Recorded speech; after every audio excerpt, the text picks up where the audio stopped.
Hello, welcome back to my channel. If you're new here, my name is Molly. I'm a knitter based out of the San Francisco Bay Area where I live with my fiance and our cat Lola. And on this channel, I share all manner of crafty endeavors that I have been up to recently, mostly of the knitting variety. First of all, Happy New Year again. I know that I have released a video since the first of the year, or on the first, but this is my first time recording in 2025. I had hoped to record this a little bit earlier, but basically we were gone through the first couple days of the new year, and then once we got back, I promptly became sick with the flu. Luckily, it was a pretty mild case because I did have my flu shot, but it still really took me out. Like, I was in bed and basically out of commission for a good week. It's also conference deadline season for my real job. This is when I have to submit proposals for what I want to present at conferences in the summer. So I didn't really have the luxury of being able to chill out and have too slow of a time once it was okay for me to get back to work from home. But I'm on the mend. Everything's generally under control. We're okay now. I can talk without coughing or aggravating my throat too much, so I figured it was time to sit down and talk about my 2024 knits. In 2024, I wasn't quite as good at taking notes on my knits on Ravelry, keeping track of my Ravelry project pages, or taking notes anywhere else as I was in 2023. And I also didn't have quite as many videos to reference, so I don't have super clear start and end dates for a lot of my knits. I also did occasionally let things languish for a little longer than I should have between knitting and blocking, or knitting, blocking, sewing in the end. Some combination of those things often would take a long time. Like, once I had finished actually knitting the garment or item, I didn't necessarily always get it on my blocking mats and do all the finishing as promptly as maybe I should have. My notes aren't as good either for like how much yarn I used, all that stuff for at least some of these projects, especially the ones that involved like heavy color work or a lot of different yarns, but that's okay. We're just gonna roll with it.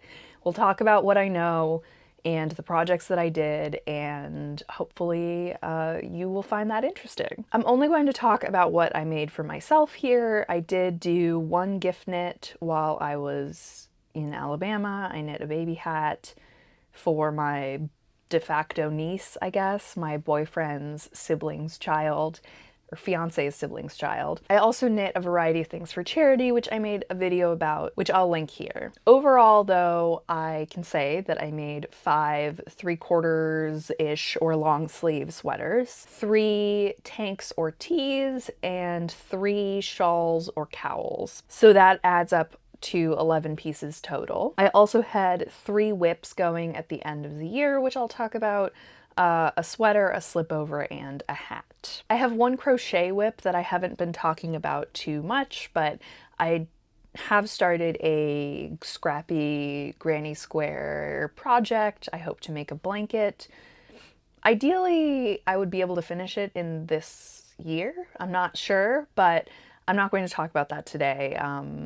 I hope maybe this year that I will be able to document that process a little bit more as I make more squares, as I block them, as I figure out how I'm going to join them, but we're going to leave that one for today. I think for my 2023 knits video that I made about a year ago, I went in approximately chronological order.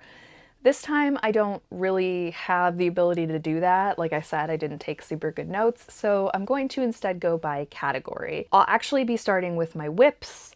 Then we'll talk about my scarves and cowls, my tees and tanks, and then my sweaters. So I'll go ahead and jump in, starting with my whips. So none of my whips are totally new. These were all, I think, items from my winter plans video, so none of them are 100% new. They're all things that I have discussed before. We'll start with my September sweater by Petit Knit.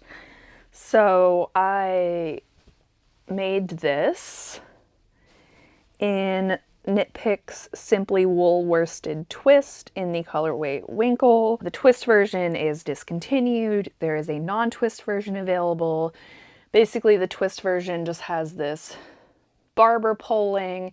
I don't know how obvious it is looking at the finished project, but basically the Winkle colorway is this sort of light beigey gray color, and it is barber poled with a natural undyed color. This yarn is 100% wool and 218 yards per 100 grams. I had 7 skeins going in, and I think I have about 1.5 left. So I believe I used close to like 5.5 skeins of yarn for this. I've talked a lot about the making process for this. I had hoped that I would be able to finish this for the end of 2024, that this would be a finished object going into the new year. And my main goal was to finish it before I left for the holidays to go to Alabama to visit my fiance's family. Unfortunately, that didn't happen. I had a really crazy last few days with work, with getting our cat sorted, getting all of my things packed, and I just wasn't able to finish it. And because this was such a big project, it's bulky, it's brioche, which makes it heavier and bigger.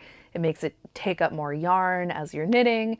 So ultimately I decided that I couldn't justify the weight and the space that this would take in my bag, and that I would leave it at home. I actually was able to finish the knitting on this. As you can see, there's no needles attached. By the time I left, I had maybe 5 to 10 rows of my second sleeve started, so I didn't have that much left. It took a couple days after I got back for me to feel good enough and mentally there enough to be doing brioche, especially brioche in the round with some decreasing, but I was able to finish the sleeve towards the end of my bed rest, essentially, and now I have a finished sweater, except for the blocking and the sewing in ends. So hopefully this will work out. I made the 3rd size, which is supposed to have a bust circumference of 42¼ inches.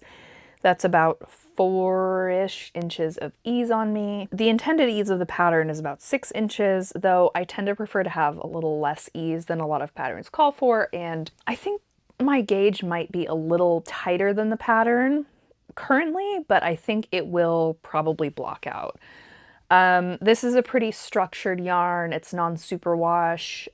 It's relatively sticky, so I'm hoping that it doesn't grow an extremely large amount when I block, but I am prepared to make some adjustments once the blocking is done. Unfortunately, I have a few things that I need to get on the blocking mats, but I think there's not much time left in the year where this will be appropriate in the Bay Area, so I think this might be my main priority, blocking wise. Next up is the sea glass hat. This is a pattern by Wool and Pine. I have talked about this as a whip, and as you can see, it's not currently on any needles. I needed the needle that was in this for my current whip, which we're not going to talk about today. And I basically, I was trying to put this on barber cords, and it came out, and I sort of ended up like rage just pulling out the needle, which is okay. So this is a hat pattern. It's by Wool and Pine. It is meant for fingering weight yarn, and I am using one mini from Salty Blonde Fibers in the colorway Moonlit Lavender, one mini from Firebird Yarns that I got in their Lucky Dip for the Bay Area Yarn Crawl, and one like natural mini from Black Squirrel. These are all 75/25 sock yarns, and I talked a lot about this project, getting all this yarn, and I think I'm probably going to unfortunately be frogging this in the not so distant future. I don't love how the yarn is pooling. I think it looks not great. I tried knitting this at a bunch of different gauges. I tried casting on a few different sizes, and they all were kind of pooling like this.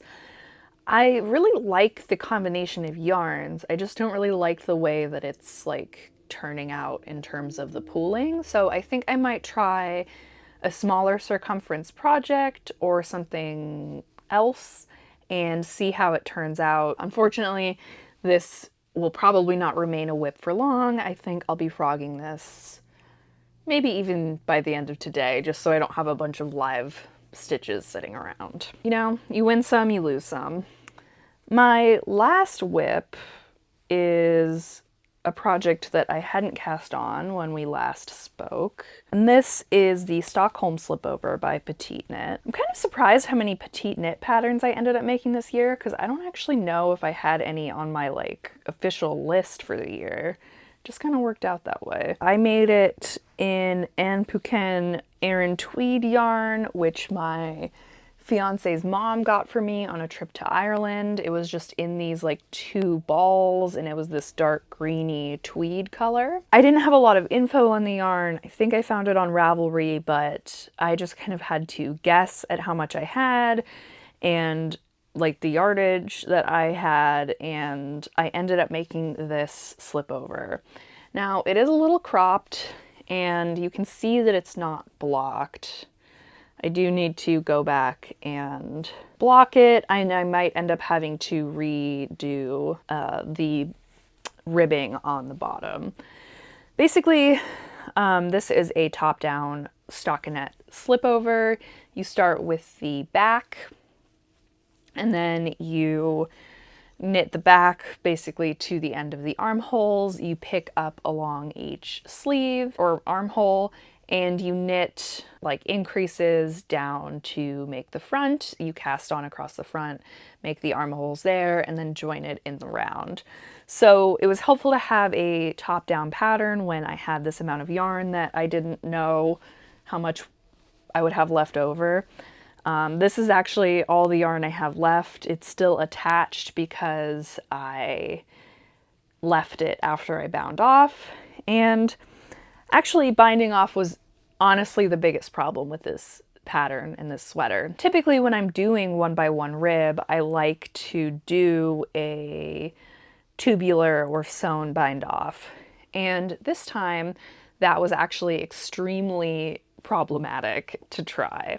So I have some extra ends you can see sort of floating around the neckline, which is ultimately the only place that I ended up doing a sewn bind off, because this yarn was not that strong when I tried to pull it tight, because I wanted my neckline to be like relatively tight, I guess. Not like crazy tight, but I didn't want it to be like saggy or anything. I wanted it to have a decent amount of tightness, and when I would try to pull the yarn too tight, it would break. I could obviously spit splice it, but like it just didn't hold that well.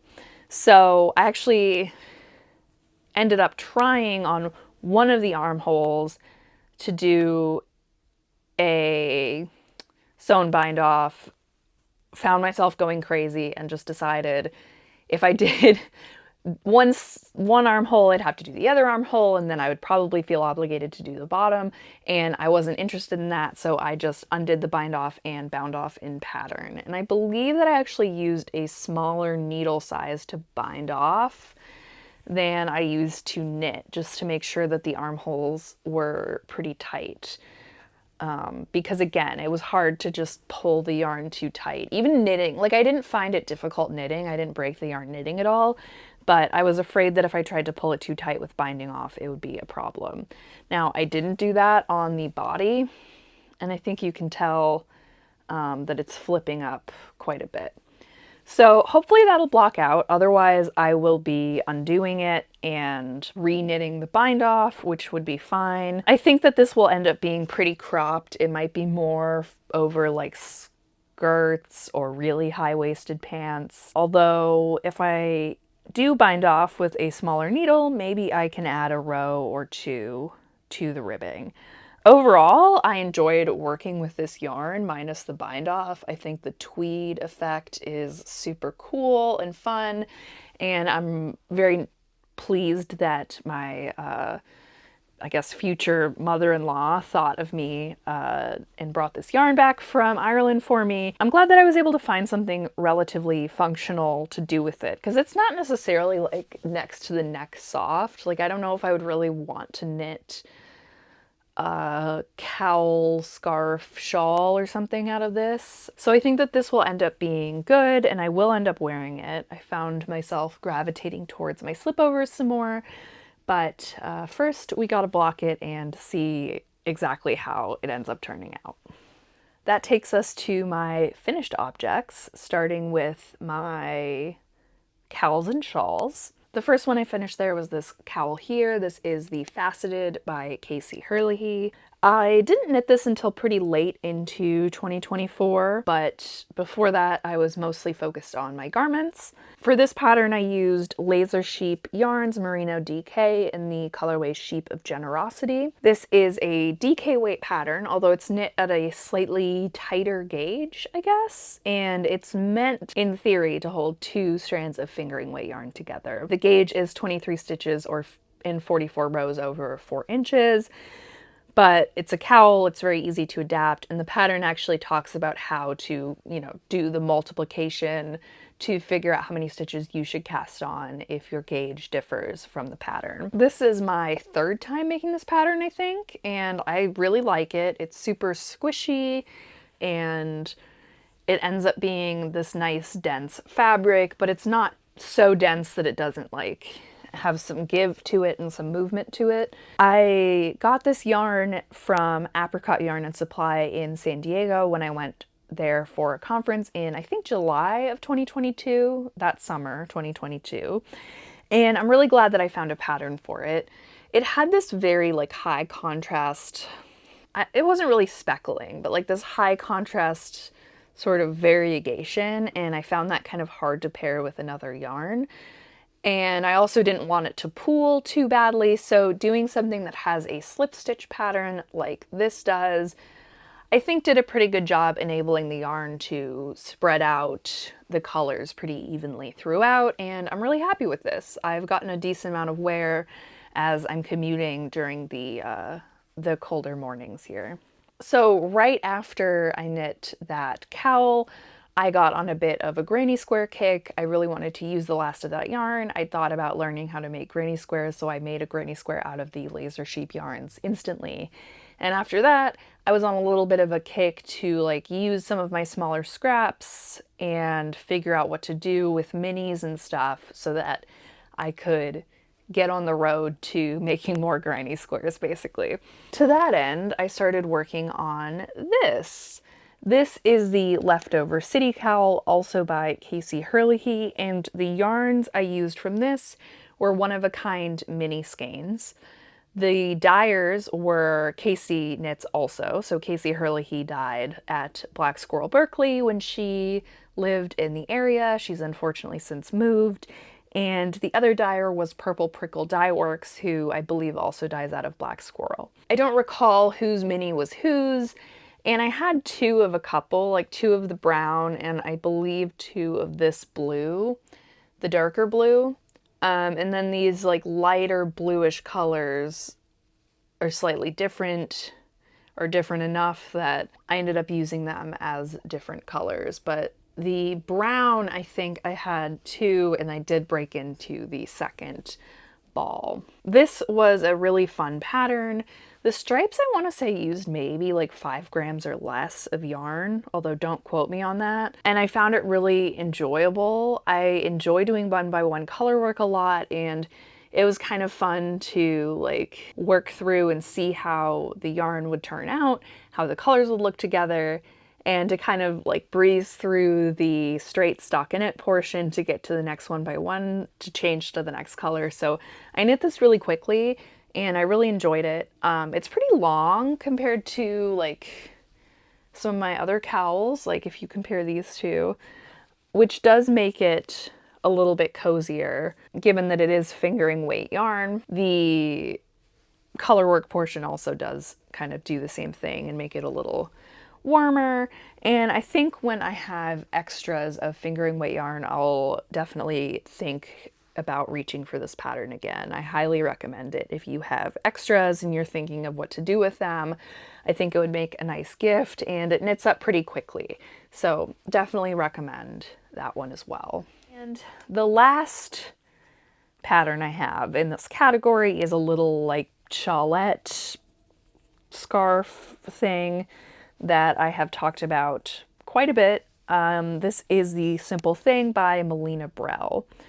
This was my commute pattern for a couple months maybe. I made a lot of shorts about it that you can see sort of the progress and the knitting of it as I was on the train. That's where I did most of the work for it. So I talked about this a lot already. This I made in Ancient Arts yarn Nettle Soft DK in the colorway Cheshire Cat. This is a free pattern. It is knit corner to corner, so you start on one side, you do like, I think an I-cord tab cast on, and then you knit increasing along one side, and when you get to the halfway point, you decrease for the next half. My skein was, I think, about 107 yards, or grams, actually, so I ended up making mine probably a bit over 100 grams. I just increased until I had used about half my yarn. It made it really nice. I was able to use almost all of it. I think I have like maybe 5 grams or less left. And this is a fun yarn. It's, I believe, 60-some% superwash merino and 30-some% nettle. Unfortunately, I didn't write it down, but I will link the yarn if you're interested. Nettle is apparently a sustainable low impact fiber, which I think is really cool. And I think when you hear nettle, you expect it to be kind of prickly, but it's really not at all. So this is really fun. I do still have to block this as well, although I did sew in the end, so I'm considering this finished.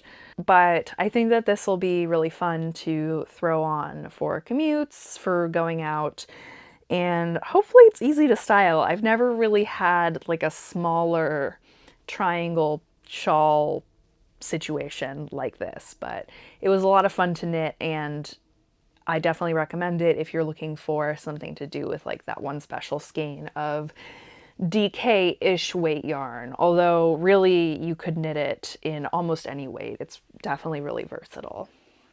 Moving on then to my tops and tees. We will start with the first one I did, which was the only test knit I did in 2024. That is the Ivy top by Iris Makes. Iris is another neuroscientist knitter, which is very cool. There's a few of us, I suppose. I really enjoyed making this. This is an all-over cabled tee. It's knit with fingering weight yarn. I believe the recommended yarn in the pattern is Sandnesgarn Sandnesgarn Sunday, but I used Knit Picks Gloss Fingering in the colorway Jacaranda. That yarn is 70% merino, 30% wool, and 220 yards per 100 grams. I made the third size and used almost exactly 4 skeins, so 200 yards of yarn. The third size is 38 inches, which is about my actual bust measurement. And this is meant to have a close fit and no to a little bit of negative ease. It worked out, I think, very well. I haven't worked all over cables before I worked on this. It was my first time doing like a lot of cabling, and cabling where the direction really mattered, which as a left-handed or mirror knitter is a little bit different. Following charts is always a little bit fraught. There's some decision making that goes into it. So especially if there's written instructions, which I actually don't know if this had written instructions. I think it was maybe only charted, but don't quote me on that. But basically you have to translate that pattern and make sure that you're doing the cables in the right way when you're knitting the opposite direction across the right side and the wrong side. And it honestly ended up being easier than I thought it would be. It just took a tiny bit of trial and error at the beginning to make sure that I knew which way I should be crossing things. You know, like I'm a pretty advanced knitter, so luckily it wasn't that hard for me to sort of read my stitches and read the stitches of the photos and integrate kind of the chart into that information and make it the way that it was supposed to be. I finished this in May and I got a decent bit of wear out of it through the summer and fall. I do think it's kind of one of my more impressive makes and something that I do really enjoy. I'm looking forward to wearing it more in the spring. I do wish it was like maybe a tiny bit longer, because I think it would be good to wear to work, but it's just like that tiny bit more cropped than I would really like. I think I can still get away with it, but if I like lift my arms over my head too much, I think it does end up rising above the line of my pants, which isn't ideal, but I don't work in that formal of an office, so it's probably okay. If you're looking for a classic cable tee pattern, I definitely recommend this one. It was a lot of fun to make. It went faster than I was expecting, and it's definitely really well written, well charted, explained super well. So definitely recommend this pattern and all of Iris's patterns. After that, I made 2 tanks. I'll start by talking about the roll neck tank by Hannah Singleton. This was one of my Make 9 items. I think I ended up making 4 items from my Make 9, which isn't super great, but it's fine. I made this with Wobble Gobble Yarns Merino DK in the colorway Purple Lotus that I got at Firebird Yarns. That yarn was 100% superwash merino and 231 yards per 100 grams, and I used basically 2 whole skeins of it. I think unfortunately this dyer is no longer dyeing, but when I saw this colorway at Firebird, I knew that I just had to have it. In the end, I made the 3rd size of this pattern, which is 36 inches as written, although I think my gauge might have ended up being a bit tighter. So this definitely has some negative ease on me. I modded this pattern quite a bit. I did discuss the mods and I wrote them out on my Ravelry project page, which I'll link as well. But essentially, starting with the neckline, I knew that I wanted to make the neckline different in the front and the back. So the way this pattern is written, you're just supposed to knit the front and back the same. You start by casting on across the back, and then you knit straight down through the armhole, or I mean you knit increases along the armhole, but you do that, you knit to the bottom of the armhole, and then you pick up the front, and you just like, you know, pick up, let's say 20 stitches or however many for the arm. You skip and across the neckline, you cast on instead so that there's a hole instead of not a hole, and and then you go back and pick up the final 20 stitches or whatever it is along the other side so that you get the 2 shoulders with a head hole in the middle. But I knew that I wanted to make short rows, so I believe what I did is I knit the back as written, and then when I made the front, I picked up all the stitches across the front because I did want the neckline to be like a straight across to roll initially, as the pattern suggested. And then I knit short rows on each shoulder to make the neckline dip a little bit in a like semicircular fashion. The next modification that I made that I knew I wanted to make more or less going into it was that I made double knit edging along the armholes. So I picked up around the armhole and I did double knitting. I forget the exact rate I did. I did end up making it smaller. At first, I think I did a 1-to-1 ratio and maybe a slightly larger needle size, and it like flared up a lot. Like instead of kind of sloping down like it does now, it like stuck up. So I had to redo that a couple times, but I'm really happy with how it turned out. It just made the finishing a little bit neater. And then bottom, I think, had like a pearl ridge texture thing that I also just modified to be normal rib. And when all of that was said and done, I felt like the neckline, it like wasn't rolling as much as I was hoping it would, and or it just didn't look like quite how I was hoping. So to give it a more pronounced rolled look, I ended up knitting an I-cord in a bigger needle going around the neckline, and ultimately I'm really happy with how it turned out.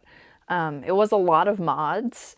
I think this is a pattern that I had been interested in early on, and I think the pattern as it's written does look really nice, and it's extra beginner friendly. So if you're a beginner, I would encourage you to check out this pattern. I think it's well written and pretty easy to follow, but I think with the skills that I have developed over the years, I knew that I could make it like just a little bit more polished in a way that I liked. And I'm really happy with how it turned out. And I think the yarn is really pretty. I didn't knit this until the fall, so I didn't get that much wear out of it, but I do think that it'll be a fun top to wear for the summer. Or maybe the spring with like a sweatshirt, cardigan, something over it, because it is a DK weight yarn, so it's not the lightest thing, but it's pretty cropped and obviously sleeveless. So I haven't quite figured out how and when I'm going to wear this. I didn't really have the time to try to wear it much yet, but I'm looking forward to it. Now, my last tank is the Helianthus by Andrea Gahn. This is one that I've talked about quite a bit. I made this in Knitting for Olive Merino in Licorice, which is the black, and then 4 colors of neon sock minis from Black Squirrel. Basically, once I had started making those granny squares and looking at a lot of my minis and wanting to use up my minis, at least, or start to use up my minis, I ended up getting really inspired to make something with those neon ones that I had. And ultimately, I kind of, on a whim, cast on this project. I ended up going out and buying this black Knitting for Olive from Black Squirrel, and I just kind of ran with it. For my stripe pattern, which is a little different than what is written in the pattern, I did 2 of each of my neons, and then I believe 5 of the black. And then for the edging, you pick up after I did in the black by itself, obviously. In terms of the ends, it was a little bit of a nightmare. I wish I had maybe thought of a different type of stripe pattern. I do think that with all the different colors and stuff, I don't know if my finishing was quite as neat as it could have been, but it's all right.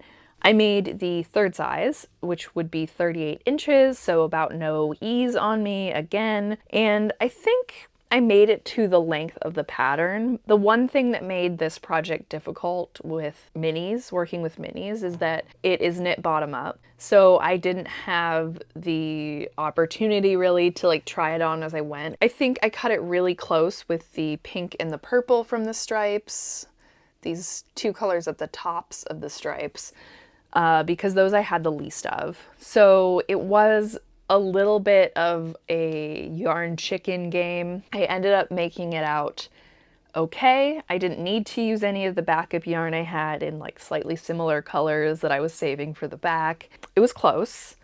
I ended up using, I think, 1 full ball of Knitting for Olive, and then I just broke into the second one for the edging. So I had plenty of that yarn. I don't know exactly what I'll do with my leftovers, but I think in the end I did pretty good. I think it looks really cool.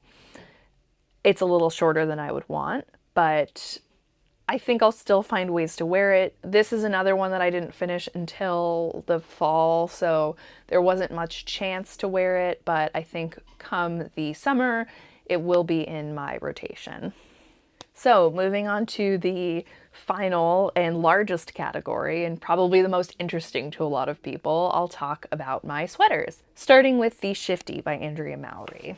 So this was a whip going into 2024. I think I was still working on the yoke, and I hadn't split for sleeves, but it was somewhere around here probably. I didn't talk about it too much as a whip because I ended up taking a bit of a hiatus, but I mentioned it, I think, when I returned again in the fall. I made this in Cascade Heritage Wave in 4 colors: woodsy, stained glass, forest, and blues. I made the 3rd size, which would be 38 inches, but I think my gauge is a bit tighter than the pattern calls for, so it's probably a little bit of negative ease on me. The yarn is 75% merino, 25% nylon, and 437 yards per 100 grams.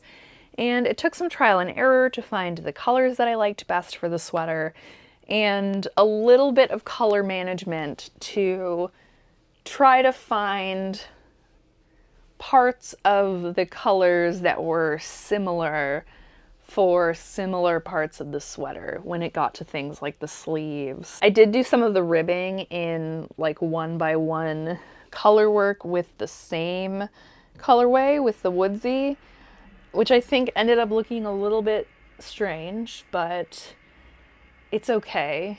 I did have a little bit of an issue with the woodsy in particular because that was my main color. I needed to use multiple skeins of it, and I had a variety of skeins that were pretty different in color. And you can kind of see I ended up with this stripe right here where I changed skeins maybe, and the color just ended up looking really different. I almost frogged it, but someone on Instagram was like, don't do it. All the color changes are stark. Like, just roll with it. And I think that that is fair, because if I'd really tried super hard with color management on this to match everything up perfectly, I think I would have gone crazy. So it's not perfect. You can see maybe, I think like the biggest color change besides, ironically, my main color was in the stained glass, which is this like purplish to red skein, but I think it ended up working out okay. I did find it pretty fun to knit.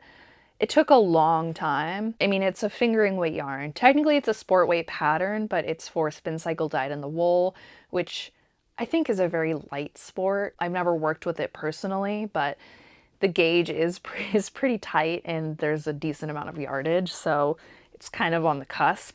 To be honest, I didn't weave the ends in on this until I got sick in January. It kind of floated around various bins of whips for a really long time after I finished the knitting, I think around April. I think after doing so much knitting for so long, I just really didn't want to deal with it anymore. It is knit top down. I don't think I said that. And it has a circular yoke, so something to note about the pattern if you are curious.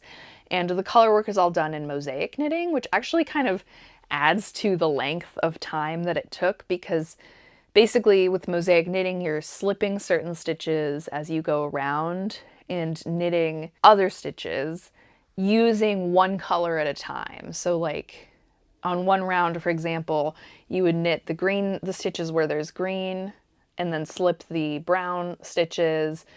And then on the next round, you would knit the brown stitches and slip the green. So there's just a lot of like kind of going over the same rows and slipping a lot of stitches, so it grows more slowly than it might otherwise. I am really happy with it. I'm very proud. This has been on my list for a long time, and to actually have knit it feels almost like it's just one of those bucket list knits that I finally checked off my list. It does speak to me more as like a fall item, and I just finished weaving in the ends. Like I said, there were a lot of ends, so I haven't really had the chance to wear it yet, but I imagine that I'll get a good amount of wear out of it. I am really proud of it. I think it turned out really nice. It's very squishy and stretchy, pretty cozy despite being fingering weight, so I think I will get a good amount of wear out of this. I think that this also serves as a good reminder to like sew in my ends as soon as possible, which I'm pretty good at, but there's just, well, this one I blocked first because I wanted to make sure that there weren't any issues that I needed to revise by frogging.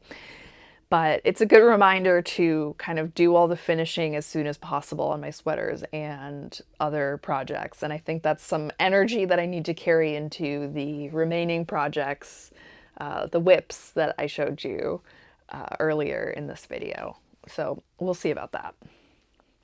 The next thing I made was also from my Make 9. This is the second thing for my Make 9 that I made. And it is the Moon Set Pullover by Ozetta. This is a DK weight sweater. It has this V-neck with a crossover kind of detail. I made it in a discontinued yarn, Knit Picks Kindred, which is 68% alpaca and 32% Pima cotton, and 115 yards per 50-gram ball. I made the second size, which is 41 inches and would be about 3 inches of positive ease. And I think according to my measurements and the pattern specifications, I should have made the third size, but I tend to like, as I said, a little bit less ease. I do like the sweater. It turned out really comfy, but I do think that based on my yarn choice, it just doesn't have as much of a polished look. It's a little bit more of a throwover piece, and it also has a slightly lower neckline than I might choose. I think that because of the weight of the yarn, the drapiness of the yarn, the fact that the yarn doesn't really have much memory and isn't like springing back into shape the same way that wool might, it drags a little bit more and ends up a little bit lower. It's really soft and nice, and I do kind of wear it lounging around, but it's not something that I find myself like wearing out of the house that much. I also feel like the yarn, like it just didn't block out quite as nice as a wool might. And part of that is that I did use the yarn a few times and frog it, so it was a little bit scraggly when I put it in the sweater, and maybe if I'd steamed it or soaked the yarn first, that would have helped. I ended up using about 8 skeins of yarn, 910 yards, which is significantly less than called for. That might have had to do with the sleeves, so I believe I tapered the sleeves more than the pattern called for, and maybe even picked up fewer stitches for the sleeves, because Ozetta's patterns often have very large sleeves that don't taper much, and that is not really to my personal taste. I find myself dragging long billowy or wide sleeves kind of through my food a lot, or getting them caught on things, and they're just not for me. So I did taper them, and I actually also had to go back and redo the sleeves or frog some of the sleeves. I don't remember exactly what I had to do, but the sleeves were very long when I blocked the pattern initially, and I knit the sleeves to patterns. This was something that, again, like I think maybe the difference in fiber might have made it grow more than I was expecting, and even though I did knit and block a swatch, but when you're dealing with yarn in general, I find that my swatches are tighter and block smaller than a lot of my finished objects do, just due to the weight and the size as I'm knitting and as I'm blocking. And I think that that was exaggerated because of the cotton alpaca blend being just much more like prone to growing. Generally speaking, I do like this. I would like to knit this pattern again in something that gives it a little bit more of a polished look, like more of a wool. I think it would be a great pattern for, well, most of the yarns I'm thinking of are worsted, and this is a DK weight pattern, but I could imagine knitting it in like the Simply Wool worsted or something like that, and having it end up with a significantly different fit, and probably one that I liked a little bit more. But I think in the end, this was a pretty good use of this yarn, and it is pretty cozy. The next sweater I made was the Cumulus Blouse by Petit Knit. This is, I guess, like an Aran-ish weight pattern meant to hold mohair and something else together. Maybe multiple strands of mohair. I know that is a popular Petit Knit thing to do. I made this with Biches and Buches Le Petit Lambswool in the colorway Gray Beige, and a Verb for Keeping Warm frond in their Bay Area Yarn Crawl colorway Marine Layer. So the Le Petit Lambswool is 100% wool and 271 yards per 50 grams. I used about 760 yards, and the frond is a silk mohair. It's 72% mohair, 28% silk, and 259 yards per 100 grams. Somehow my math comes out to about 900 yards of the mohair used. I used basically 2 entire skeins, and I don't know exactly how that works out. My actual guess probably is that I figured out how much of the lambswool I used by subtraction, so I weighed the remaining skein to gauge how much I used, assuming that the skeins that the skeins I used and the extra from the one that I had partially used were all 50 grams, but perhaps they were a little bit over, and that's how the yardage ended up being so much smaller. I think one thing I do kind of want to try to do is get better at weighing my skeins before, especially for a project where, like, this has 2 yarns in it. It's really hard for me to just, like, I can't, for the ones where I'm only using 1 yarn, I can weigh the finished object and I know how much yarn I used, basically exactly based on the weight. But if I'm doing subtraction, a lot of times I feel like skeins are a couple grams over. And for something like this, that ends up really messing with your math because somehow you used over 100 more yards of one yarn than the other, and that doesn't make sense. So my guess is that I used closer to 900-ish yards of both. I made the 3rd size of this pattern, which has a bust circumference of 43 inches, although I think my gauge was very slightly tighter, so probably a little bit less ease than that. It's probably like 4-ish inches of positive ease on me. And I ended up making this because I wanted to join a knit along using the marine layer colorway that A Verb for Keeping Warm ran right after the yarn crawl. A Verb for Keeping Warm has beautiful, like, naturally dyed yarns that are, generally speaking, a little bit out of my price range, but the marine layer colorway was so beautiful that I really wanted to get my hands on it. And thinking of the most cost-effective way to do that, I was like, okay, if I get a mohair and I find a yarn to pair it with, that's probably my best bet. So I got the lambswool to pair with it. I think it turned out very nice. It toned down the marine layer a little bit, although the mohair was a little bit of a less bright colorway than some of the other bases that they had with this colorway. It was a little bit of a splurge when I decided to buy this yarn, and I knit a swatch and decided based on the swatch what pattern to make. And this was basically the only one that had a gauge that worked. The Cumulus Blouse is a top-down V-neck raglan, so that was appealing for me in terms of being able to use as much yarn as possible. I figured I could probably just knit until I ran out of yarn. The sleeves are about full length, or maybe full length, and the body is relatively cropped on this. And this is probably the sweater I've reached for the most out of the ones I've made. I did make it earlier than the last 2 sweaters I'll talk about, so that factors in, but I do really like it, and I'm surprised a little bit because this is one of those looser gauge sweaters that I didn't really think I would be that into. Like, I knit the ranunculus, which is another one that I think falls into this category, and I knit it with like an Aran weight yarn, basically. So this was my first time knitting one of those like floaty loose gauge patterns actually at a loose gauge for the yarn combination I used. And I really like it. It's a lot warmer than I was expecting. I find it more wearable than I was expecting. And I'm actually planning to knit the Lento this year, which has a similar kind of loose gauge mohair and fingering weight knit at like an Aran gauge thing going. And I'm really looking forward to it.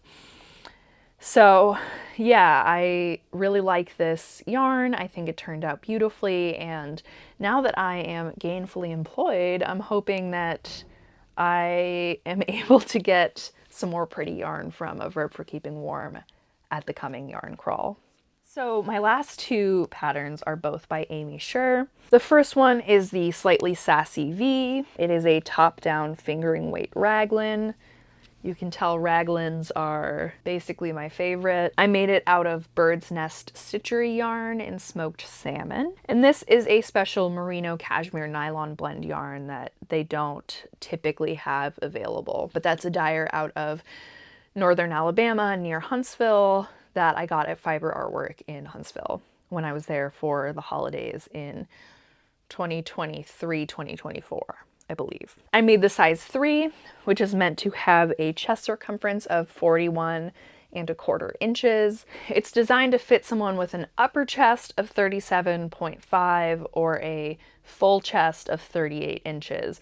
And this pattern does come with options for bust darts. I didn't personally knit any for this sweater, although I probably could have like knit a size down and then done bust darts. I think if I was using a different yarn I would have, but I was worried that because this yarn is so variegated, it would pool weirdly and look strange at the bust and just kind of emphasize that area in a way that I didn't really want emphasized. But I think if I made this pattern again, which I would consider, I would probably try the bust darts if it was in a more solid color. I used about 2.5 skeins of yarn, or nearly 1,050 yards, and my sleeves are about elbow length. The pattern has 2 options, either like 3/4-ish sleeves or short sleeves, and I went with the kind of 3/4. I think I followed those instructions, although maybe they're a bit more cropped than that. Knitting this was fun. It was my first time doing a compound raglan,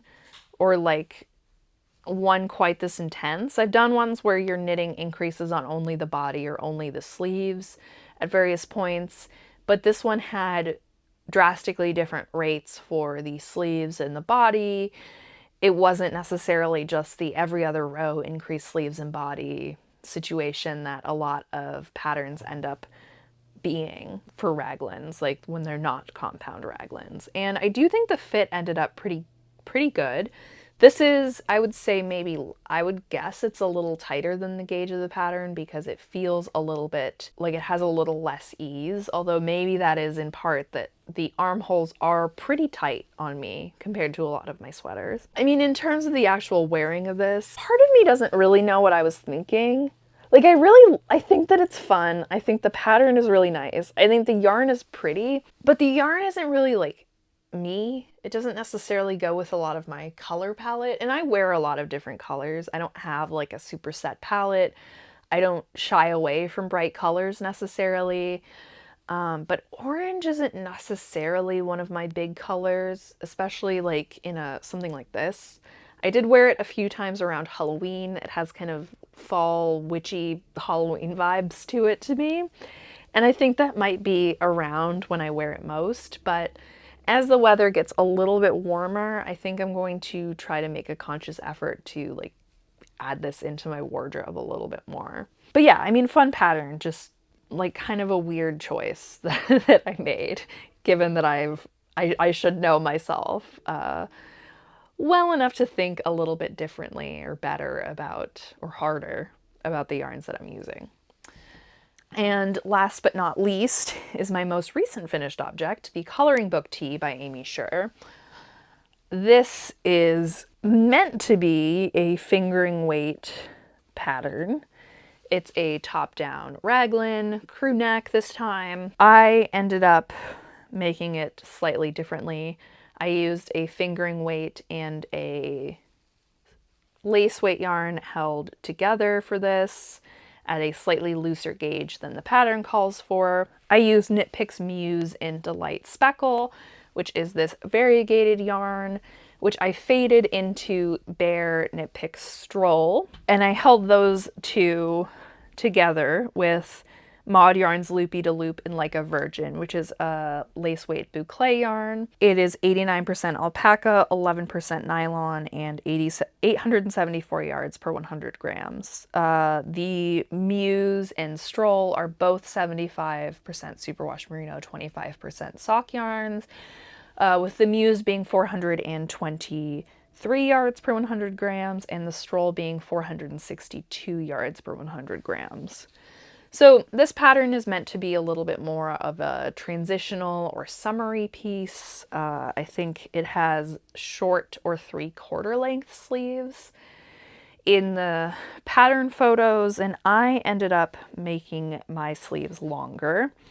I made the 3rd size, which should be 42 inches across, but I'm pretty sure this is larger than that. Like the Slightly Sassy V, it is a compound raglan, although the sections are not quite as involved.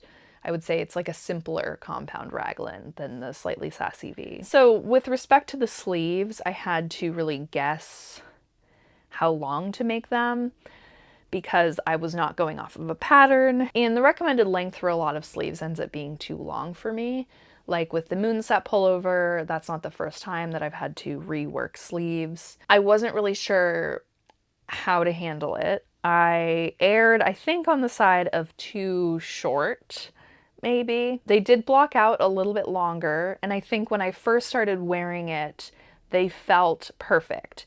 But right now, I think as I've worn it, and I've been wearing this quite a bit, like I think I only finished it in November sometime, but I've been reaching for it a lot. It was one of 2 sweaters that I brought on my trip to Alabama, so I've been wearing it a lot, and I feel like it's kind of wrinkled up and like started to bunch a little maybe at the elbow, and it doesn't feel quite as long in the sleeves anymore, and it's like maybe like here.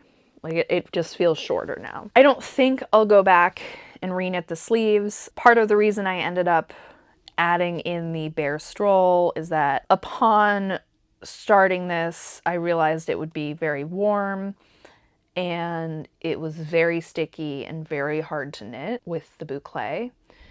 No knock on the yarn, I think that's just how boucle yarns are, but I realized large-scale frogging was not something that I would be willing to do for this, and I probably wanted it bigger, so I faded in this bear yarn towards the bottom. And I think to that end, I'm not really interested in frogging twisted rib, which is what's done at the cuffs, the hem, and the neckline for this. So I think that this is the length that it'll stay, and I think it is perfectly fine. Like I said, I've been wearing this a lot. I'm really happy with this, and I look forward to wearing it some more as the season goes on. So that was a lot. It doesn't feel like that much when I list it out, like 11 items, but when I'm actually talking about all the projects, it really does take up a lot of time, even when I'm trying to go relatively quickly. I hope you enjoyed this tour through my 2024 projects. I'd love to hear about what you made this year. If you have any favorites, let me know. I did already post my 2025 Make 9 knitting resolutions and plans video, which I will make sure to link here, but I'm always looking for new patterns and inspiration, so I'd love to know what you made last year that you love, and just to chat about knitting in general. If you liked this video, please give it a thumbs up and consider subscribing to my channel. I make yarny videos once or twice a month. If you're interested in destashing or yarn auditing or anything kind of that type, I am going to be embarking on that journey in the next week or two. Part of my resolution is that I want to go through one of my boxes or vessels of yarn that's throughout my apartment each month and make sure that I have cataloged the yarns in Ravelry, in my own spreadsheets, figure out what yarns I want to get rid of, yarns that I might want to reserve for gift knitting, maybe think of projects or things to use yarn for, and just make sure that I have a good idea of the amount of yarn that I have. I know it's popular to lay out all of your yarn, but I don't think I have the emotional bandwidth to do that right now, or the space to do that in a way that would be easy to show and go through for my own benefit. So we're gonna go one box at a time, and I think that'll work just fine. So that will probably be the next thing that I share, perhaps along with some of the whips that I have going on right now. And I hope that that is of interest to you. If you turn on notifications, you'll know as soon as I have that available. Thanks so much for watching. I hope you have a great rest of your day, and I'll see you in the next one. Bye.